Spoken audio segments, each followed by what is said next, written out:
जर मी माझ्या 20 वर्षाच्या स्वतःशी बोलू शकले असते ना, तर मी तिला स्वतः सांगितलं असतं, की अन्नाला घाबरायचं नाहीये. मी तिला सांगितलं असतं, की तिचं शरीर जड नाहीये. तो फक्त तुझ्याकडे बघण्याचा एक दृष्टिकोन आहे. मी तिला शिकवलं असतं, की बारीक असणं म्हणजे आरोग्यदायक असणं नाही. फक्त फिट दिसण्यासाठी अन्न टाळणं हे शिस्त नाही, तर स्वतःला हानी पोहोचवणं आहे. मी तिला चांगल्या झोपेचं महत्त्व सांगितलं असतं, की स्ट्रेसमध्ये कॉफी पिणं म्हणजे प्रॉडक्टिव्हिटी नाहीये. की विश्रांती घ्यायला लाज वाटू नये.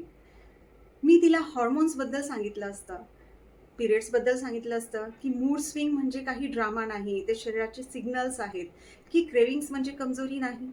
आणि सगळ्यात महत्त्वाचं, मी तिला सांगितलं असतं, तुझं शरीर म्हणजे काही ट्रेंड नाही, ते तुझ्या आयुष्यभराचं साथी आहे. त्याला शिक्षा नको, प्रेम हवंय. जर हे तुम्हाला देखील ऐकणं गरजेचं वाटलं, तर लक्षात ठेवा, तुम्ही एकटे नाही आहात. आदराने सुरुवात करायला कधीच उशीर होत नाही.